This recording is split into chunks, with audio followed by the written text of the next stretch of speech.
right, guys. So we have another special guest on this show. We're doing a member spotlight slash professional highlights, I guess, of one of our members. So Dr. Kyle Bloch, how you doing? Doing well. How are you? Sweet. I'm doing great.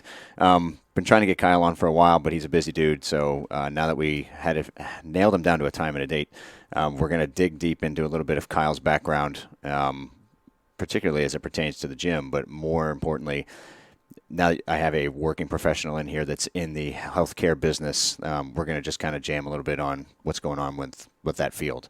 So just real quick, dude, where are you from? So originally from Minnesota back in the day, and decided to get out of there, come out to Virginia just to get away from the family, actually. Got out here about 10 years ago and really just didn't know what I was doing. I was just new to the profession, new to the area, and have found that I love the area a lot. The people are kind of all over the place. You never know who you're going to meet, and that's been really cool for my practice because it challenges me on a regular basis. So I started with you guys almost a year ago, which is crazy, and it has been an amazing year, and I can't rant and rave enough about how much of a family I feel. Anything I've ever got going on, I always come in here and talk to you guys about it. Dude, that's humbling, especially when I hear people that kind of know the business and they understand the kooks and they understand the good and the bad. So to say that is humbling. Thank you. Now, you said you've been out here for 10 years, and my timeline is a little bit off. So how long have you owned your practice? So you're a chiropractor. We didn't even establish that. Yep. So what is the official title? Because I know you do more than just bone work. So I am in the profession. I'm a dirty mixer, is what they call us, because we work. I've never heard that. Yeah, we work with muscle. I'll go into more of looking at joint, and also then going into supplementation and talking about things that are actually beneficial, things that are not. There are patients that'll come in and they're eating what they think is healthy, but for their body type, it's not. Mm-hmm. It might be an inflammatory response to something like spinach. Some people actually have an allergy towards spinach and they don't even realize it, and they have all these other symptoms, and changing the diet can change the whole workout of what I'm doing with them. And, sure. I've had patients that have had pretty much amazing success just by changing that small little piece.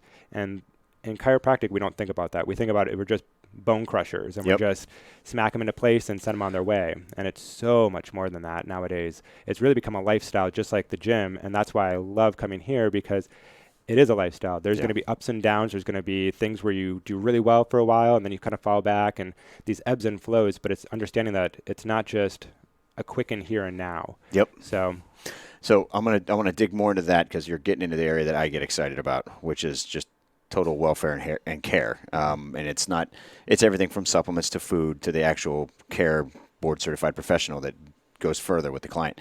Now, your practice is how old? So it's 4 years old that I've owned my practice, but I graduated back in 2011, but I've been practicing with patients since 2009. So it's... So were you under somebody else's shingle for half that time? Yep. Okay.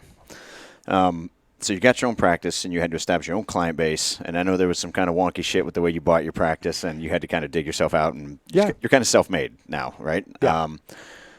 When I talk, well, again, I got to keep the professional stuff off. I'm so excited to get into that piece of it.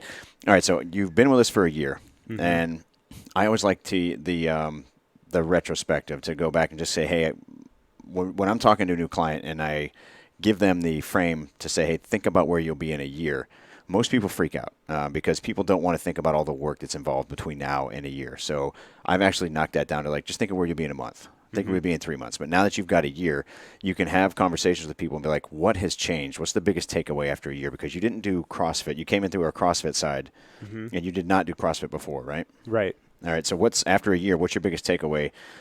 Did you work out? So I worked out. I had a trainer at one point, and there was good and bad with it. Yep. The big takeaway that I've had from this past year is that no matter what happens, you're always moving forward. Because if you're not moving forward, you're moving backwards. Has always been a motto of mine.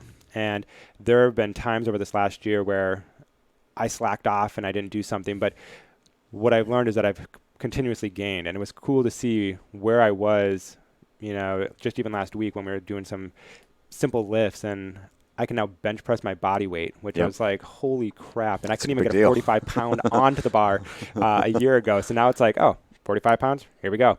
Nice. You know, so it's, if you put the work in, it's going to be there. And the best part is that the family dynamic that's here, they always push you through. I mean, I've seen you, there's somebody at the very end of the class that's just struggling to complete the workout, and you're there, you're digging in with them, you're going through and complete that last set with them or that last round, even though you're done, you're tired. And, you know, it's cool to see that, because that motivates me to say, all right, I can do this too, because here's somebody that's already completed the workout and they've gone above and beyond and they didn't have to. Why can't I push myself to that point too? That's, I don't think that's completely unique to our gym. I think we do it well. There's places where you're kind of sink or swim on your own. But to lead by that, and I imagine that's the same in your profession. I mean, you've got to lead by example. You got to lead from the front, and you hope that it rubs off and people pay attention. So to hear that is great. It's intentional. Well, and I also interviewed other gyms, other CrossFit gyms prior to coming here, because I wanted to see what the difference was. And one of the biggest things that I got was that you guys actually care about your patients. And even in the chiropractic profession, our biggest thing is if our patients don't like us, if they don't trust us, they're not going to come back to us. Yep. And other gyms, it was kind of like, oh, you don't lift? No worries. You can come in here, you can do your thing, but we really don't want to mess with you because you don't know what you're doing already. And you guys came in and it was like, you don't know what you're doing? Great. We'll help you. We'll teach you. We'll make sure that you get to that point. Yeah. And I may know functional movements, but I can't watch myself. I can't see what I'm doing. And a great point was this morning, you know, hey, your shoulder, you're dipping on the left. Oh, didn't even realize it. So now I can pay attention and be more body aware when I'm doing something so I don't injure myself. You know, it's funny, but sometimes the best clients are the ones that I get to clean slate with, you know, because they're not bringing in their own voodoo and bad style of training. And it's very difficult to coach somebody that's been doing fitness for so long that they don't hear you. So our druthers and the way we prefer to roll is to have somebody in that's a blank slate, that's open to being coached. You're less likely to get hurt, and you're going to be successful longer. All right, so you came in, and I think the initial conversation we had when you started on with us is that you wanted to see what CrossFit was like because you had patients that were doing it. Correct. So before us and before trying CrossFit, I guess, what was your perception of that industry?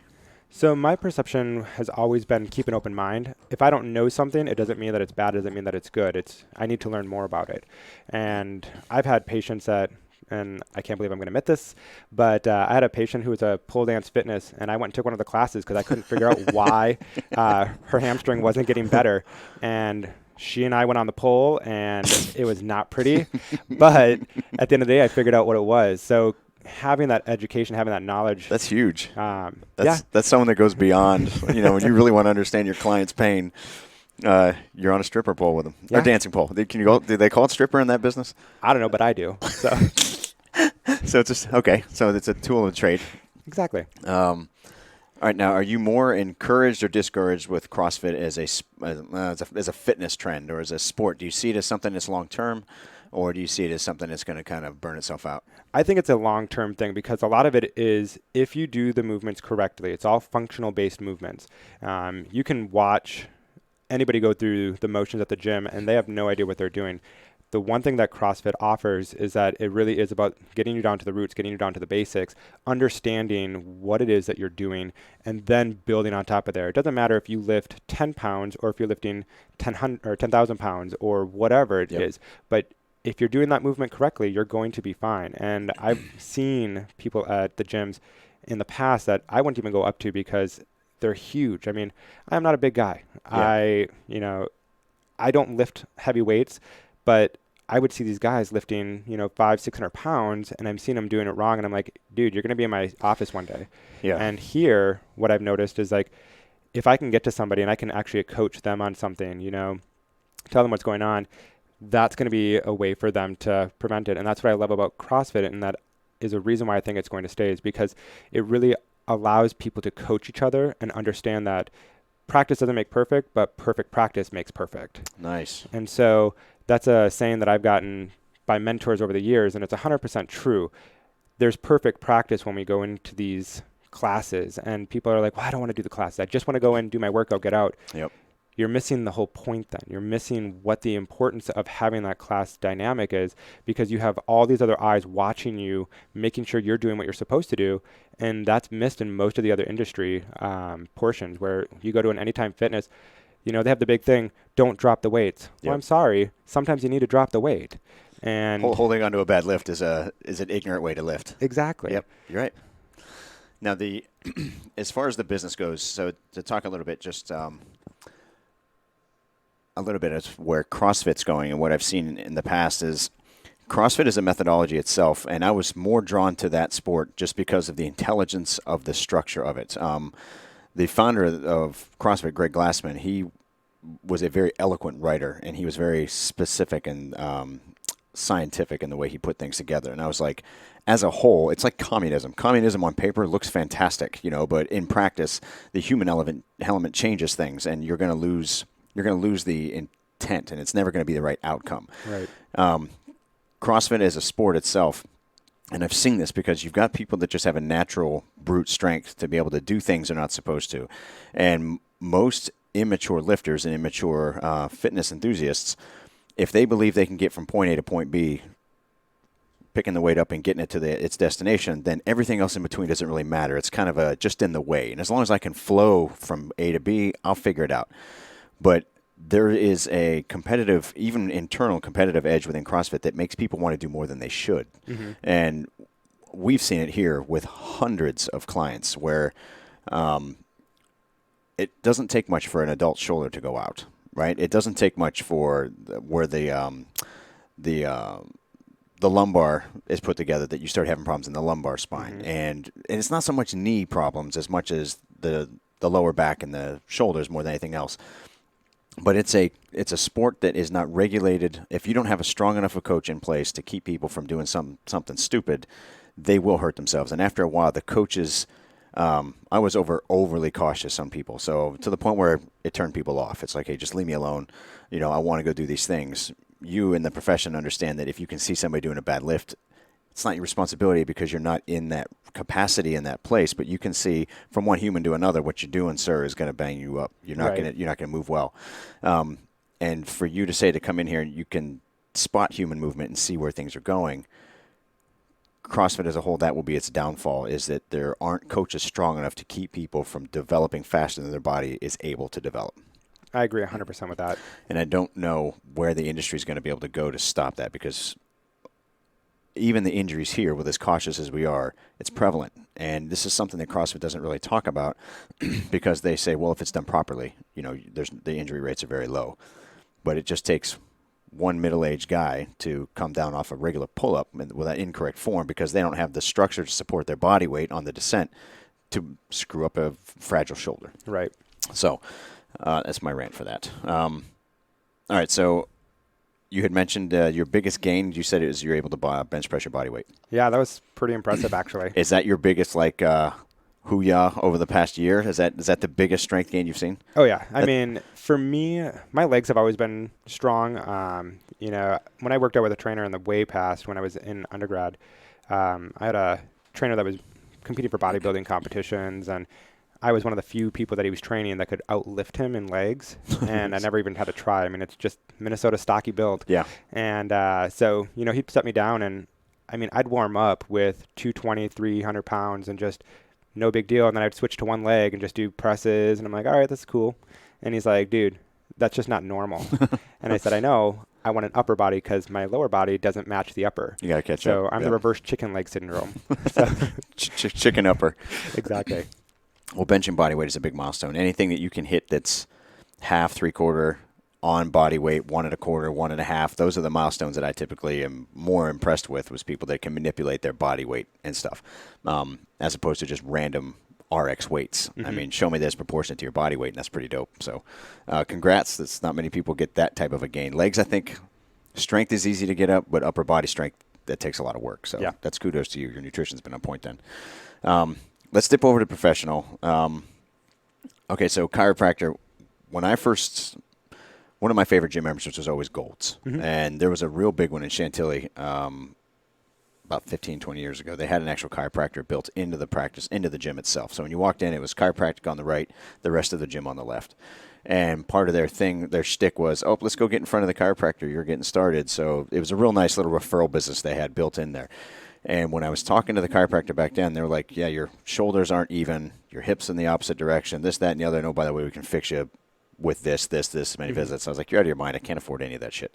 And they tried to associate back then that just a little bit of alignment issues in the spine is going to have X percentage depreciation on your strength. You're going to see a depreciation because you just can't push and pull and do everything you need to because the body's just not in sync. Now, after one of our conversations, we're associating more of general health with that alignment and making sure that, hey, the spine is aligned.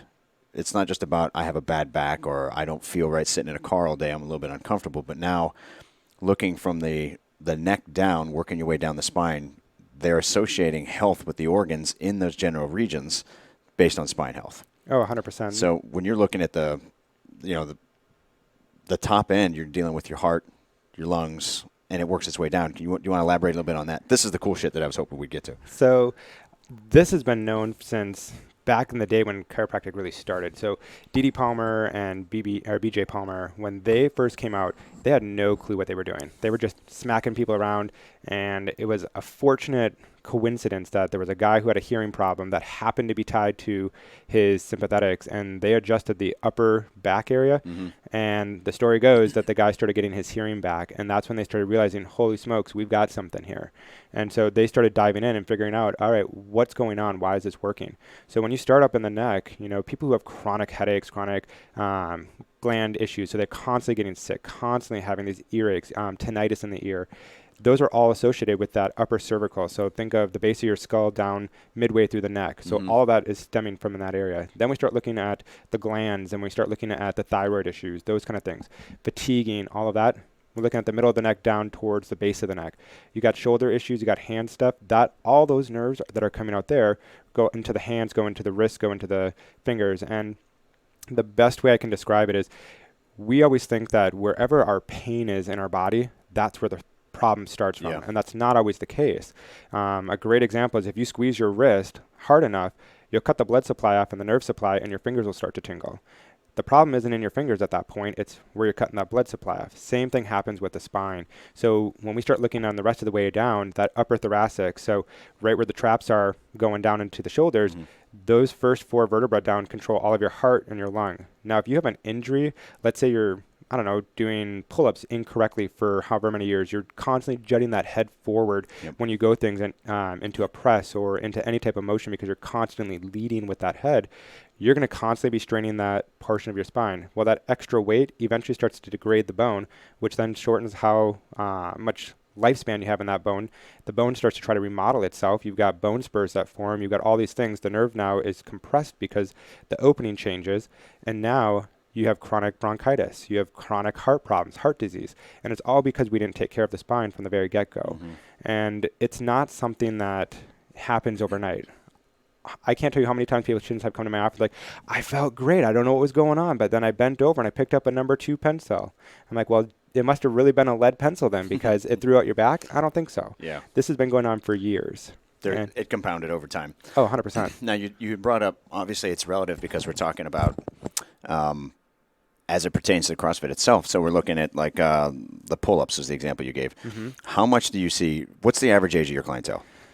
I'd say the average age is probably like late 20s to mid 30s. And knowing where the state of the country is as far as obesity, and where are most of your clients as far as on the BMI? Are they over or under 28? So a lot of them are either right on or just a little bit over. Okay, and how many people do you find come in with actual structural issues due to over muscle? So they're too strong, there's too much development, there's too much time spent in the gym working on the wrong things, to where you end up with that imbalance that ends up causing problems on the spine.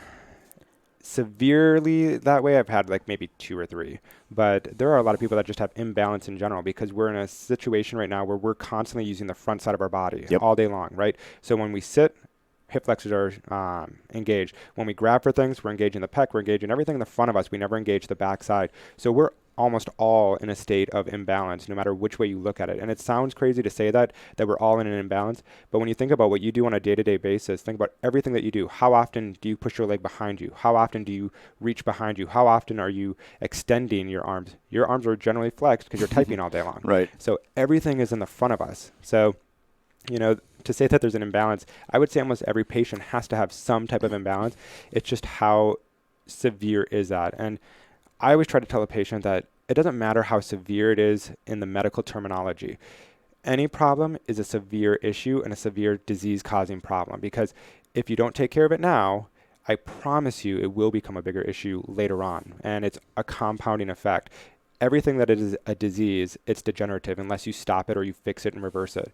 So if you don't start doing it now, 10 years from now, you're going to have a lot of problems with it, and it's going to be like, well, this just came up. Well, no. 10 years ago, when you started having that ache in that shoulder, when you started having whatever, that's where it came from. So when we talk about this, because that overdevelopment's more common, especially here. And if you've got people that won't go see a doctor until something's broke, you've already kind of crossed over into that degenerative state. You already are in the position where you've weakened the structures, the bones, you may already have bone spurs. What is the chances of corrective therapies recovering that person? It's relative on how much damage there is, of course, but if you've got someone that's been doing nothing but bench press and shoulder presses and push-ups and, everything in the sagittal plane there, is it possible for them to recover if they get there before pain? Oh, definitely. Pain is the worst indicator of anything. Yeah. And you and I have talked about that before. Pain only presents itself when you're almost to the point where the body's about to give up on you, because it's saying, dude, you're not listening to me. You're not doing what you're supposed to be doing. Now I'm going to make it apparent to you. And if you still don't listen to me, then we're going to have major problems. And so when it comes to the severity of it, each patient is going to be a little bit different. It depends on what your day-to-day activities are. But there are patients that I've seen where we can reverse a curvature in the cervical spine. I've had patients with bone spurs that the bone spurs stay there, but they don't have the symptomatology. They're not having all the problems that they were having, or it's at least stopped any further degeneration. If you can stop the degeneration, that's a big piece of it in and of itself. Okay, so we're talking about the neck, upper part of the back, causing issues with the heart, the glands, the thyroid. How prevalent are those issues with people in a car accident? So when you're talking with the neck, then and you find people that 4 or 5 years ago they had a car accident, and now they're sitting in front of you with thyroid problems, weight gain. There's problems, and they're associating it with, well, I had this car accident and it just knocked me out. But I've heard more people talk about weight gain after something like that, and it wasn't necessarily, nothing broke, but the damage had been done, and maybe PT didn't cover it. Right. So the doctors are just like, as far as a physical therapist is concerned, you're good to go. Go ahead and march on. But without additional care, does the industry follow through with chiropractic as part of that PT in instances like car accidents?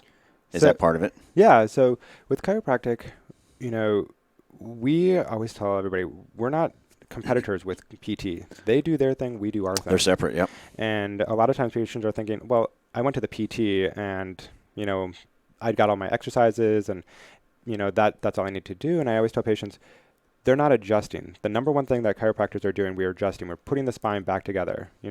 We talk about these big fancy words, subluxation, and everyone's like, oh my gosh, what does that mean? In the chiropractic realm, all it means is pressure on a nerve that is caused by either a bone being out of place or soft tissue pulling onto something and compressing onto those nerves and discs. That's all a subluxation is. But when we start looking at the industry as a whole, a lot of times we worry about the financial side of it, and we don't actually do what we need to do as patients because we're thinking about the bottom dollar. And I always tell patients right now, you may be 25 years old, 30 years old, and the money is tight. I totally get that. I understand it. I've been in that position myself. I'm still in that position. Yeah. But you invest in your 401k every single time you have your paycheck deposited. Your health is your 401k. If you don't have it now, all that money that you just saved for the last 20, 30, 40 years, you're going to be spending on healthcare instead of going out and traveling the world like you want to do, all that other stuff. And that's why I love working with you guys, because You guys understand that. You try to emulate that here and understand that health and wellness isn't just a today thing. It's a planning for the future. And if you develop properly in the gym and you do the things you're supposed to do, you're going to continue being able to do that 20, 30, 40 years down the road. If you develop bad habits and you start lifting incorrectly here and you start doing the things you're not supposed to and you're not listening, you're going to have problems and you're going to end up in my office and there's going to come a point where I can't fix you even, and it's going to be surgery. It'll be surgery. It's funny. We say something very similar to that. It's people are always aware of what their investments are doing, but they don't recognize that by the time you get there, you're not going to be able to spend it or enjoy it. That's all going to go to the medical and to the old folks' homes and to your kids because, you dropped off the planet earlier than you were supposed to. Now, interestingly enough, also, people make it a point to go to the dentist every 6 months to get your routine checkups and cleanings, but teeth has had great marketing. There's a lot more into the business as far as your teeth but people don't even think about it. Like, oh shit, 6 months, pain in the ass. I got to get my cleanings, get my stuff looked at. They don't look at something like chiropractic the same way and say, look, if you want to make sure that you don't get sick, you want to make sure that you've got good spine health, that you're mobile and flexible and you can move around space well, that's a greater insurance to your longevity than your teeth. And it's weird because one is going to get you around from place to place, and the teeth are just going to be great when you're in the wheelchair getting pushed around the fucking room. That's exactly it. The body is designed to live to be at least 100 to 120 is kind of where they're finding our genetic propensity is at. Nice. And our lifespan is not 100 to 120. We're getting closer, but that's through the advent of a lot of medications, being drugged up, and it's not a quality life, it's a quantity of years, right? So when we start thinking about when I'm 90, I want to be able to do whatever I want to do. I want to be able to go out and enjoy life. I have patients that are in their 80s and 90s right now, and they come in and they've got perfectly, it's amazing to me what they have, like as far as their spine. It's not the same as a 20-year-old, but it's definitely for comparative a 90 to a 90. It looks like somebody that's in their 40s and 50s versus somebody who's not taking care of themselves. And it's so amazing to me because they've done what they're supposed to do, and they've reap the rewards. That maintenance. Now, how often do you think somebody needs to come into a chiropractor and just get that tune-up? Because you don't want to pursue the pain model. If you're waiting for pain, it's too late. Yep. So how often should somebody be spending time to get yourself adjusted and reviewed? So that really is dependent on that person. So, and that's how you're going to be able to tell a great chiropractor versus someone who just wants your money. Yeah. If someone tells you that you need to come to me 2 times a week for the rest of your life, run fast as you can. All right. So it's going to make the 400-meter run here look like child's play. But in reality, like I have some patients that come to me once every 6 months. I have some patients that come to me once every 3 months. I have some that come to me once a week. I have some that come to me every couple of weeks. It just depends on that patient. And it has to do with how well you hold. What are you doing on the outside? I'm with you for 20 minutes, 30 minutes at a pop. I can only do so much. I'm not a miracle worker. But if you're doing what you're supposed to be doing, your adjustments should hold, and you should be able to go into a maintenance style where you might only come in once a month or once every couple of months, and that's great. So at what age should people start looking at stuff like that? So my youngest client that I have right now is 4 months old. And people like almost drop their jaw when they hear that I have a 4-month-old coming in. I'm mentally doing that right now. So I had an individual, and again, people I think misunderstand the power of chiropractic a lot. I had a child that came in that chronic colic would not stop at all for anything. And the parents were just not getting sleep. So what does that do to the parents? That means that they're coming in more, which means that it's more money out of their pocket because they're coming in to get a treatment. So I was like, bring your little son in. Let me just take a look at him. We adjusted him one time, and he started sleeping through the night within probably 2 days. And he was able to hold that adjustment for a little over a week. And granted, there's a lot of muscle memory there, so we had to readjust him again. And I haven't seen him now in probably 2 months. And he's just starting to get that kind of not sleeping again. The acid reflux is returning and things like that. So, a 4-month-old is coming in because it's a very traumatic experience for the birth process. And we talked about it earlier. I've had pregnancy where women, they'll come in with the baby breech.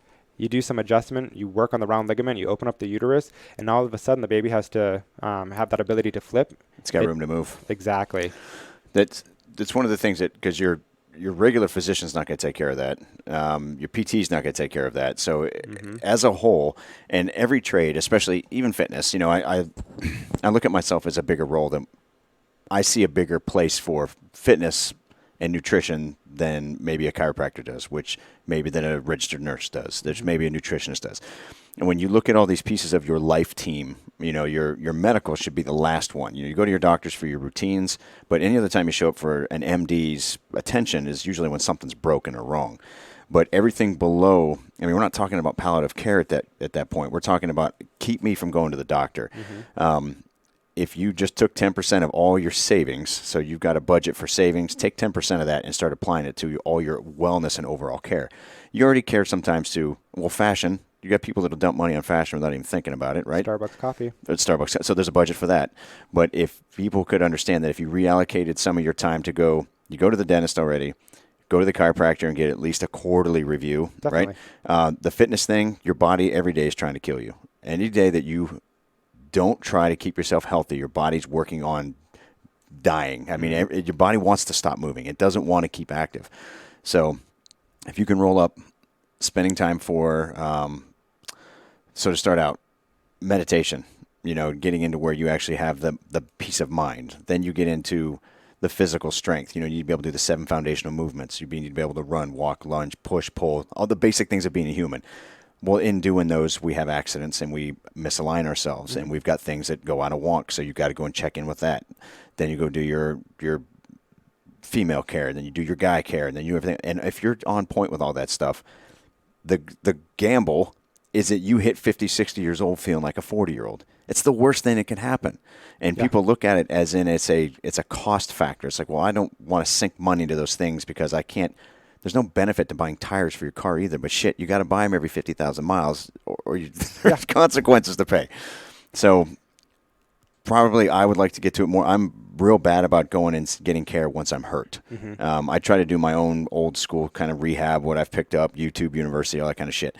But it's only after you recognize how good you can feel coming out of that stuff. You're like, okay, I promised myself I'll take care of, I'll take better care of myself moving forward. But we don't do it. No, because humans are stupid. Well, and even as a chiropractor, there are times where I don't even go and I'm like, crap, I really needed to get this adjusted because I could feel it a week ago.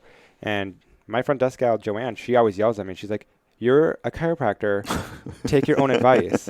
And very rarely do I get to that point. But, I'm much more body aware than most individuals because it's my profession. This is what I do on a regular basis. Yep. And, going back to talking about just investing the time and investing the money, I get so irritated when I have a patient that comes in and says, well, I think I only want to spend this amount of money on my care. Do you only want to spend that amount of money on your car? All right, so you're going to tell me you're going to buy this brand new car. So people come in and they talk a budget for their for their care. Yep. So they'll come in and like, I only want to spend about this much money on how much care I need. Well, it's like a bus ticket. Well, I'm like, how far will this get me? Yeah, exactly. I'm like, go buy a car and tell them you only want to spend this much money, and then have them start taking different parts of the car out that you need. I'm like, that's how you're treating your health right now. I'm like, you can't set that budget with the expectation going into it. You have to understand that you've gotten yourself into a position. It's your fault. Yeah. You have to take responsibility. My job as the provider is to help you get to that point and get you out of where you've gotten yourself. And once you get to that point, then it becomes easier. But you need to invest the money. You invested the time to get yourself there. Now you're going to need to invest the time and the money to get yourself out of there. Undo it. I read something the other day that was talking about life in the United States, and it was talking about how distracted and sedated we are, right? And it's a lifestyle where we walk around as censured beings, and the idea that we're self-aware and that we have a grip on life. There's nothing you can throw at me. I know. I went to college. I understand all there is to know. But when you get into, I posted something because it was something about the article that tripped me enough to share it. And once I did it, somebody made some comment about socialist healthcare. I don't know how it went into that direction, but it was like, oh, Sweden has socialist healthcare and everything's great and there's no problems over there. And I think the difference between the two is a matter of self-awareness and self-preservation that we don't. The United States is a reckless culture. We drink crazy amounts. We eat like it's our last day on the planet. And it's only when things are broke do we pay attention to it. Mm-hmm. The United States is the fattest country in the world. And people are like, socialist medicine, look at Sweden. It works. It's a social, somewhat is a socialist environment where you can go out there and the care is all covered for you. Well, they're 31st as far as obesity goes. So their country has some awareness on how to take care of themselves, whereas ours doesn't.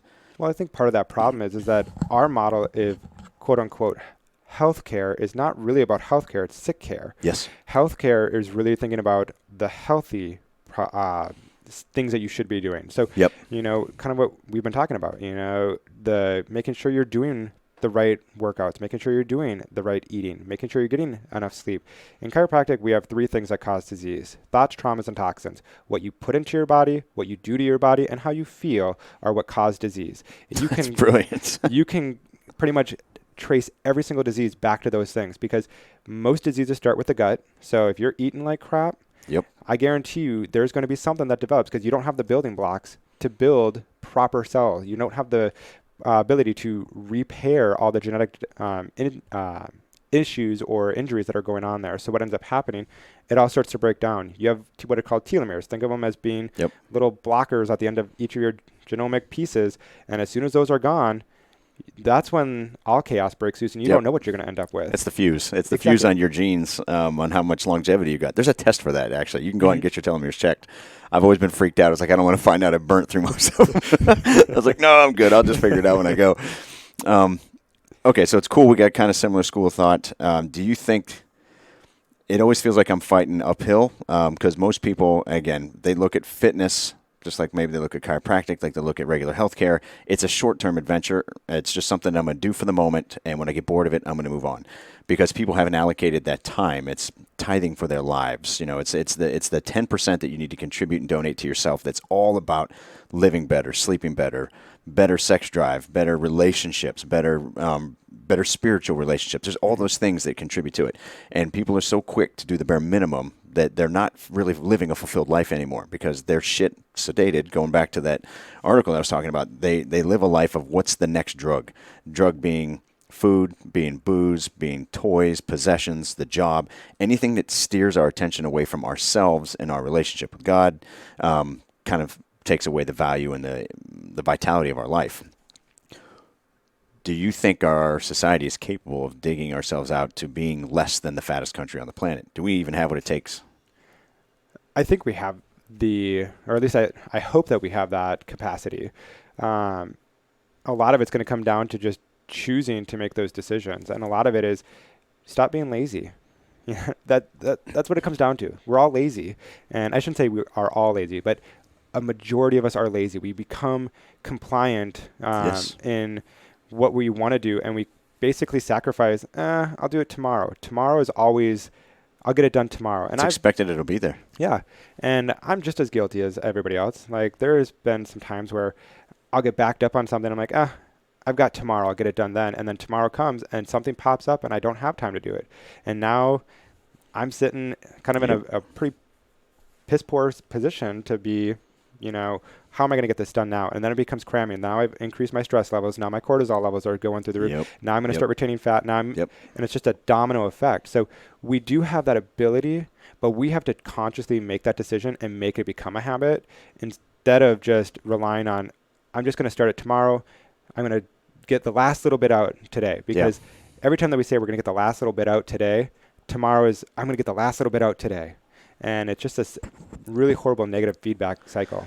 You're starting in the rears every day. Mm-hmm. You're always behind. And when it's your health, that gap gets bigger. You're not just talking about a day's worth of work. You're talking about peeling back 5 years worth of life of smoking, drinking, ignoring your body, overworking, workaholic, schoolaholic. I mean, it's a bad mix. Well, I have patients that will come in and they've got a bone spur. And I can tell them, if I see one bone spur on any part of your spine, that's 5 years you've been living with this already. I can instantly tell you that. No shit. And they're like, oh yeah, about 5 years ago I had this injury. And I'm like, I know. I can see it right on your film. And the other thing that drives me nuts is patients, as soon as, like we were talking about earlier, when, I'm better now, I don't have the pain, or I can live with this amount of pain. Yep. Well, it takes 90 days at a very bare minimum. That's if you do everything that you're supposed to do and how your body was designed to work to get back out of where you started. 90 days at a minimum. Most people aren't eating correctly. Most people aren't doing what they're supposed to do. So add another month, add another 2 months on there. Sure. If you've been dealing with something for 10 years, it's going to take me more than just 5 little adjustments to get you out of that. Now, do you frame that up in that initial conversation? Oh, 100%. And I always tell patients, this isn't my problem. This is your problem. My job is to help you get out of your problem, but you created this. You need to understand that everything that we do in this office is to help you. It's not because I'm trying to sell you the next greatest thing. This is what you need. Yep. And whether you buy it or not, that's up to you. If you don't want to do what I tell you to do, I've got 20 other chiropractors in Manassas alone that I can send you to. Yep. I don't want to jeopardize my results and my care reputation. Exactly. And sacrifice that because you don't want to do what you need to do. And vice versa, this is your health. I'm not going to jeopardize your health. If I tell you that you need an x-ray or an MRI, you need an x-ray and MRI. And if you don't want to go get it, why should I start adjusting into something? I've caught patients with, for lack of a better term, it's a bubble in their spinal cord. Mm-hmm. And if I started adjusting on that just without an x-ray or an MRI, I could have done some major damage to them and caused permanent damage. And yet the patient thinks, oh, I don't really need that. Can we just start today? Can't we just do, an adjustment and at least I'll get that today and then I'll go get it? No, that's not how this works. Your health is way more important to me because no one's going to take your health more important than I will. You're not going to do it for sure because you've gotten yourself to that point. It's funny. People, I've always looked at adults as children with checkbooks. Mm-hmm. We're older, but we're not necessarily adults. We just got forced into being an adult. But we all have our, I want it my way. I think what I think, and I know what I know. And as people get older, they're more curmudgeon. They're not really open to dialogue and learning new things. Not all, of course. But if there's cross relationships between doctors and chiros and supplement experts and nutrition experts and gyms, if you can get every one of those people within that chain working together and referring to the other in as far as the cause and effect. And so, hey, you're working with a trainer and this is what's going on with you. Awesome. I know just the guy that'll talk to you. That next person goes, yep, we can check this, but this piece, I think you need to go to that person. And that referral network, they talk about referral networks in business because it's business oriented, but it increases the scope and capability of care when you've got somebody else vouching for what the chiropractor in this example is going to say. Look, whatever Kyle says, do it because this, and this, my experience, their experience, you need to put in the time with him. And then after you're able to diagnose, oh, your thyroid problems might have this. You might be gaining weight because of a thyroid problem, because of this, because of the car accident. You need to go talk to a doctor and talk to this. Yep. But every one of those pieces of the chain, they're not individual pieces of care like people look at them. Like, hey, I'm just going to go to this dark back alley, talk to the chiropractor, and not let anybody else in the world know I'm seeing him. So what he gives me is just isolated, and I'll determine if it's important, and I'll determine if it's got relevance in my life. But sure, everyone's, because healthcare has taught us to be skeptical of everything they do. Because it's always a sale. Everything is always a sale. Whenever you go to any medical practice, it's always, and I've been guilty of this as well, like where I have my things set right in front. But when you walk in that door, if the first thing that you see is a whole product line of stuff to buy, your brain instantly goes to, he's trying to sell me on something, and you start to close off. And my job is not to sell you on anything. I put it there because that's where I have space. Yep. But I rarely talk about any of those products. If someone brings up a product to me and they say, can this help? Yeah, this is how it might be able to help. But I never try to push anything because, what works for you might not work for the next person. I'm not here to sell you on crap. Chiropractic is what's done for you, not to you. Yep. And a lot of times people forget that. And going back to the medical model, from what I've experienced, it's almost like we're all little islands. And nobody wants to bridge the gap between the islands. I'm a chiropractor, and I have doctors that still to this day say, oh, chiropractors, they're quacks. They don't know what they're talking about. Now, I say the same thing about doctors, so it's great. So I've had patients that have come in to me, and a great example, I had a lady come in. She's been going to a podiatrist. She has what's called a Morton's neuroma. It's a benign tumor sitting between her toes, compressing on one of the nerves in her foot. She's got diabetes. So the doctors say, it's your diabetes and it's your neuropathy. I'm like, no, the tests show that it's a Morton's neuroma. I'm like, you are going with Medicare. You don't want to pay for an out-of-pocket x-ray. I'm like, go get an x-ray through your medical doctor and get it done. So she went to a different doctor got the x-ray, and sure enough, there's a Morton's neuroma. Her podiatrist, instead of being thankful that I found it for her, was upset with me because I found it and I sent her this to a different doctor. I didn't send her to a different doctor. I sent her back to her podiatrist, but her podiatrist didn't want to listen. And I'm like, this patient is our priority. Not what my education is, not what your education is. The patient becomes the priority. The fiefdom. And Yep. it ends up being, it's an incredulous, the way they just work on body shot. And God bless them, doctors. I have clients that don't listen to what I say. I can't imagine being a doctor and being like, dude, if you show up here one more year with your results going the way they are, you're going to need surgery. You're going to need a bypass. You're going to get diabetes. Mm-hmm. People ignore it. I mean, it's people are, you said it, they're lazy. Yeah. But hey, we'll fix all the problems eventually. Exactly. Now, we didn't get to jam on a couple things, but now I want to highlight you real quick and just give one more big shout out to, I'm injured often, and usually where my care gets taken care of, I refer it. All right, so it's out of personal reference or personal experience that I end up going and referring people. If it's a service that I get and it makes me better, I'm going to refer it. If it's a restaurant I love, I'm going to refer it, and it's without hesitation. It's like, go there. Don't fart around. In the fitness and health space and the strength and conditioning space, it's more muscle than spine for me. You're probably going to say that they're very tightly related, but when my things start to hurt, it's muscle that's hurt. Now, chiropractors are stepping out of the bound. They're stepping out of bounds a little. Not stepping out of bounds. They're increasing their scope by adding stuff like art. And I always sought out relationships, especially with chiros, because you got to be board certified to be art certified.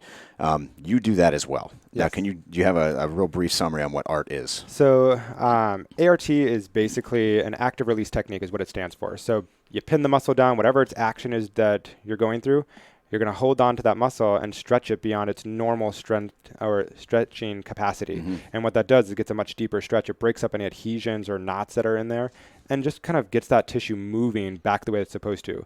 Your muscles are basically little sausages that are all linked up. And when you buy a package of sausage, they're usually stuck together. Think of that as being a muscle that's all damaged. My job is to put the lubricant in there and get those muscles sliding back and forth so it works like a well-oiled machine, and that way you don't have the tension, you don't have the knots that form that cause a lot of other issues later on. I've never heard the analogy of sausage muscle. Okay. That's brilliant. Now, so I've had dozens and dozens of clients that they'll overlook any art practitioner I've ever referred, and they end up with tendinitis. All right, so they've got golfer's elbow, tennis elbow. I went to the doctor. Doctor said take six weeks off. After the 6 weeks off, I'm supposed to go to PT. Can you put my membership on hold for 2 months while I take care of a little bit of freaking tendinitis? So when you end up with inflammation and it's not the muscle that's hurt. We had talked about that usually it's something upstream. So when you're dealing with forearm pain, you can't open a door, you can't hold a coffee cup, right. You can't do things. And people keep grabbing their arm, they're grabbing their elbow, and it's right here. This is what hurts. They don't understand the relationship between tendons and muscle. For Jenny alone, I know that you've had great success with helping Jen, helping me. How long can it typically take a tendonitis to recover? This is a really generic kind of question because it depends on how long and how chronic and everything else. But do you think that taking time off and then going to PT and going through range of motion, do you think that is a little bit of an excessive route, or do you think that art can kind of handle those? So, do you see them as a short-term injury or a long-term injury? So, I'm going to go back to the 90-day principle. Yeah. No matter what it is, it's going to take at least 90 days to fix it. Doesn't mean you have to stop what you're doing during those 90 days. That's where people get into the problem, because if you stop what you're doing, you're going to start to kind of, you said it just earlier, but basically your body starts to eat itself. It starts to deteriorate. It starts to degenerate. A body in motion stays in motion, right? Yeah. So if you take time off, now you've got not only the problem with the tendonitis, you're going to come back to the gym thinking I can go strong again like I was and re-injure it very, very quickly. And you're going to be in this really bad pattern. Instead, just drop the weight. If you're doing a 50-pound, bicep curl, all right, maybe you only do a 10-pound and get the muscle worked on, get everything worked on. And as the pain starts to go away and we start to get into that more rehabilitation phase of the healing process, when that usually takes about 2 to 3 weeks, then start amping up the weight again and get back to where you were. But if you keep stopping, going, every time that you stop, you're going backwards every single time. And I can't tell you how many times I've had patients that are like, Should I stop going to the gym? No, don't stop. Like, unless it's like a full-on blown labrum tear or a meniscus tear where you really need to go in there and get those because you're going to do more damage. Yeah. So tendonitis sucks. Now, you kind of played right into what I was hoping you'd get into, and that was chiropractors are looked at like they're very single-threaded. I talked to a guy the other day that had really bad tendonitis here at the gym. I was like, go talk to Kyle. He can do art. And he goes, isn't Kyle a chiropractor? And it's because people don't understand, again, the full scope. I mean, it's only 10, 15 years that chiropractic came out of the dark ages where people really started paying attention to it. But there's more versatility and more opportunities for healing and recovery and repair with chiropractic trade than most people are aware of. Well, and there's, just like there's anything else, there's different chiropractors for every different thing. So when you say you've tried chiropractic, I'm going to call BS on that because you haven't tried chiropractic. You've tried a chiropractor and you had a bad experience with that chiropractor. Try different things. You don't go to one Italian restaurant and have a bad experience and never go to Italian again, right? Right. Same thing with chiropractors, you know? And I say the same thing with OBGYNs. I say the same thing with your medical doctors. If you have a bad experience, you try a different doctor. If you have a bad experience with chiropractor, go to a different chiropractor. We all have different things that we do. There's 256 different techniques out there, last count. And so what I do is different than what my neighbor does literally next door. And so there's no competition between me and her. When she has something that doesn't work, she sends them to me. If I have something that doesn't work, send them to her. Makes it very niche, but it also allows you to specialize very specifically exactly to the type of clientele that you want and the type of care you want to give. Exactly. All right. Well, sweet, brother. We jammed here for pretty good 45 minutes or so. Thank you for being a member of our community. Thank you for all the expertise you have shared and shown our members because you do shit on the fly all the time. It's gotten to where now I actually feel bad because I've referred you so much and you're in class that people come up to you before class, during class, like, hey, can you take a look at my shoulder? You know, I've got some issues going on. I'm like, fuck, leave that dude alone. That's not why he's here. You know what? It's my passion and I love it and I would not have it any other way. I have people on the street that I'll stop and do the same thing for. If I see something that's really off, I'm like, dude, you need to get that checked. So that's great. Okay. Well, it shows that you do what you love and that you're doing it well. Now you are in Manassas. Yep. And the name of your business is? American Wellness and Chiropractic. Awesome. And most people won't ask for it themselves, but your type of clientele, since I see a lot of them as my members, you're always looking for people that kind of fit the mold of your type of client. So if you're into the fitness business, if you're trying to get stronger, get leaner, get healthier, if you're having some issues with just regular health in general, you're going to benefit by going to chiropractor and getting that piece checked out before you go to the extreme side, which is the MD. Correct. So Kyle's in Manassas. If you guys get a chance to look him up, if you happen to be at the gym, stop him and he'll take care of you right there on the spot. Amen. All right, dude. Thanks a lot. Anytime.